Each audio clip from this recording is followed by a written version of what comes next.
ABC General Hospital Spoilers reveal that. For all the celebration surrounding the moment Willow stepped onto the stage to take the oath as the new senator, a shadow lingered close behind her, tightening around her like an invisible hand she could not shake. The shift from grieving wife to rising political figure had unfolded too quickly, too cleanly. And Willow knew deep down that none of it had happened by chance. Sidwell had orchestrated every step, every headline, every political opportunity, shaping her path as though she were nothing more than a pawn he had polished and positioned for display. And now, as he escorted Wiley into the ceremony, with a smile far too composed to be genuine, Willow felt the ground tilt beneath her feet, a cold, unmistakable reminder that she was no longer navigating her own future. She had been claimed, controlled, owned. Sidwell didn't need to raise his voice or issue threats. His presence alone was enough to coil dread around her spine. The sight of Wiley, innocent, excited, unaware, made Willow's breath falter. Bringing him here was no accident. It was a demonstration, a message delivered without words. Sidwell had access to every fragile point in her life, including the one child she had sworn to protect above everything else. He stood beside Wiley as though he were a benevolent mentor, but Willow could see the truth beneath the carefully crafted mask. Sidwell wasn't showcasing pride. He was showcasing possession. Her mind raced back to the moment Sidwell first pressured Laura. The way his voice sharpened when he discussed the political necessity of her appointment. The chilling certainty in his tone when he insisted Willow was the only acceptable replacement for Drew. It had felt unsettling then, but now it became terrifyingly clear Sidwell hadn't chosen her for her compassion, her intellect, or her image. He had chosen her because she was controllable, because he knew exactly which levers to pull, because her family, her children, her grief, all of it were chains he could wrap around her wrists to ensure obedience. And Willow could already feel them tightening.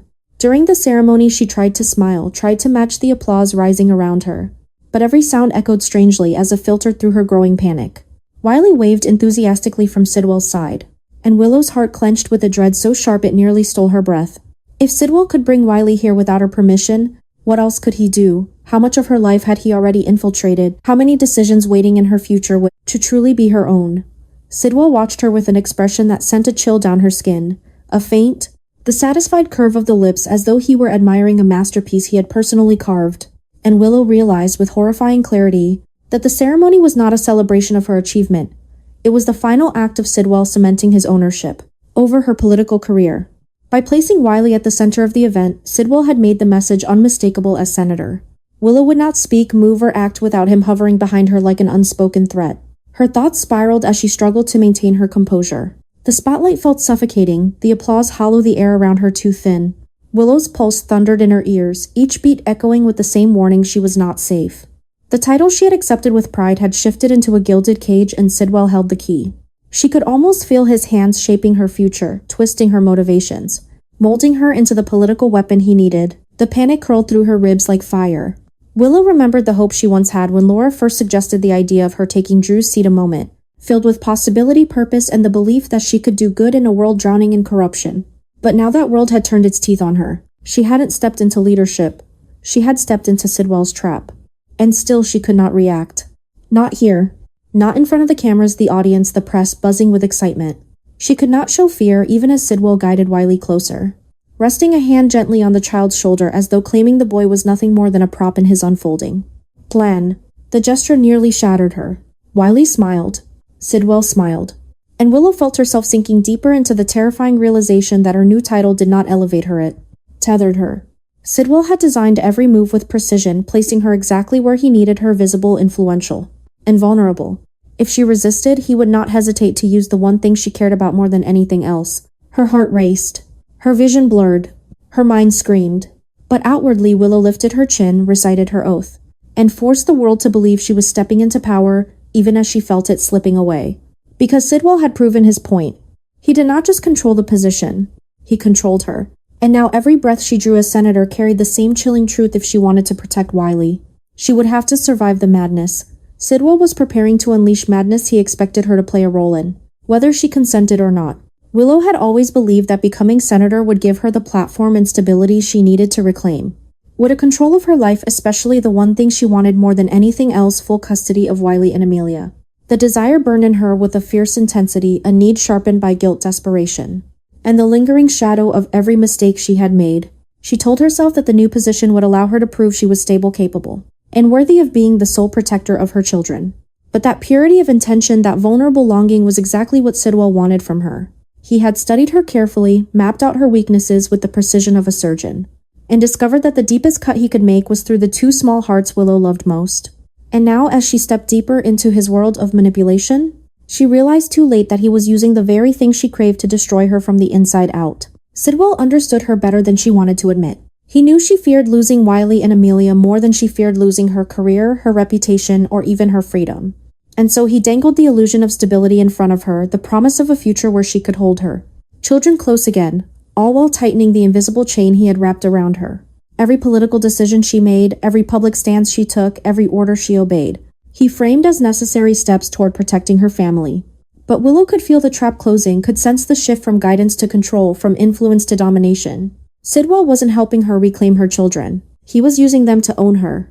The more trapped she felt, the more Willow tried to push forward, making decisions faster, more recklessly, convincing herself that if she complied long enough, Sidwell would eventually give her everything she wanted. But the opposite happened. Her judgment began to fracture. The lies she told multiplied.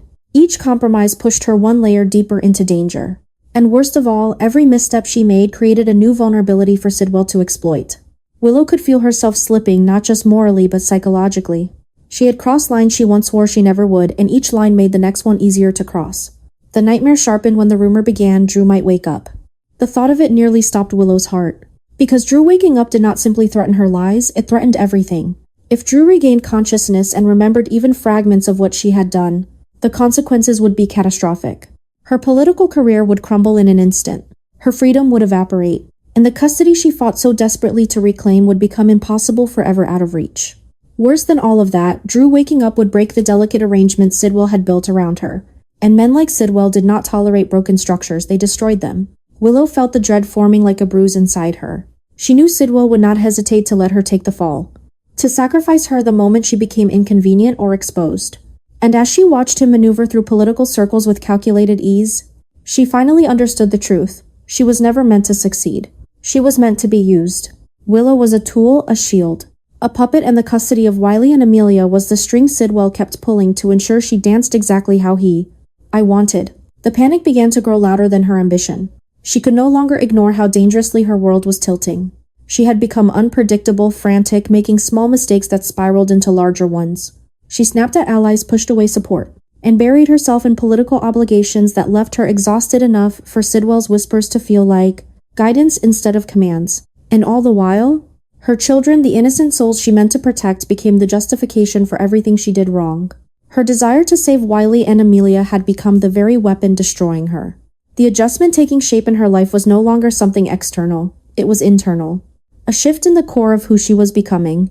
Willow could feel herself changing, breaking, bending in ways that terrified her. She had started this journey believing she could outrun her past, rebuild her future, and reclaim her children. But now she stood at the edge of a disaster she had helped create, powerless to stop its momentum. Every step she took seemed to carry her closer to the point of no return. Because if Drew woke up, if he opened his eyes and spoke the truth, her entire world would collapse in a single breath. And Willow knew with chilling clarity that Sidwell was counting on exactly that. He wanted her desperate. He wanted her afraid. He wanted her so entangled in his control that even when the walls closed in, she would have nowhere to run except straight back into his hands. She had become both the architect of her downfall and the prisoner of someone else's design. And unless she acted strategically ruthlessly soon, Willow would lose the very thing she was fighting hardest to protect. The shift in Willow's demeanor had grown too pronounced, too unsettling, too sharp around the edges for Alexis and Laura to ignore any longer. What had begun as subtle tension, a flicker of fear in her eyes, a tremor in her voice, a momentary lapse in confidence had evolved into something darker, something pressured and unstable. As if Willow were walking through every room with a shadow pressed tightly against her back. Alexis noticed it first in the way Willow spoke, choosing her words with unnatural precision, as though she feared an invisible listener hovering nearby. Laura saw it in Willow's reactions, the way she stiffened when someone mentioned Wiley or Amelia, the panic that flashed across her face whenever Drew's name surfaced, the frantic energy pulsing beneath her smiles. These were not the behaviors of a woman empowered by a new political role. They were the reflexes of someone cornered. And both Alexis and Laura knew exactly what a cornered woman looked like. The realization settled over them not in one dramatic moment, but in a slow accumulation of details that formed a single irrefutable truth: Willow was being controlled, manipulated, threatened, and whatever influence Sidwell held over her was growing stronger by the day. Willow was unraveling. and the cracks in her facade widened with every public appearance and every private conversation. Alexis saw the tremble in Willow's hands even as she tried to disguise it behind composure. Laura saw the hollow exhaustion behind her eyes, exhaustion that didn't come from work but from fear. The more they observed, the more the patterns clicked into place. Willow wasn't just stressed, she was terrified. Her political choices didn't feel strategic, they felt coerced. And the constant mention of Wiley and Amelia carved a clearer shape of the threat pressing down on her. Alexis, with her sharp intuition and years of navigating fragile institutions, recognized the signs of someone being leveraged. Laura, equally seasoned in the brutality of political and personal warfare, recognized the signs of someone being hunted. The two women shared a glance one afternoon, just a brief moment, just a flicker, but in that glance, everything was decided. Neither spoke the truth aloud because speaking it would make it dangerously real, but both understood that they could no longer stand by and allow Willow to be devoured by the machinery Sidwell had constructed around her. Willow was trying desperately to maintain control, but she was drowning, and she didn't even realize how deep she had sunk. Their decision to act emerged not from obligation but from instinct, the instinct to protect. The instinct to confront threats that hid themselves behind political curtains. The instinct to pull a woman out of danger before the danger consumed her entirely. Alexis felt a protective fury rise within her, the same fury she once reserved for her daughters. Laura felt a chilling echo of the battles she had fought against forces that intended to break her. Together they formed a silent alliance, an unspoken commitment to intervene before it was too late. But the moment they began moving, the story shifted. Their involvement triggered something, a reaction, a ripple in the narrative that neither expected.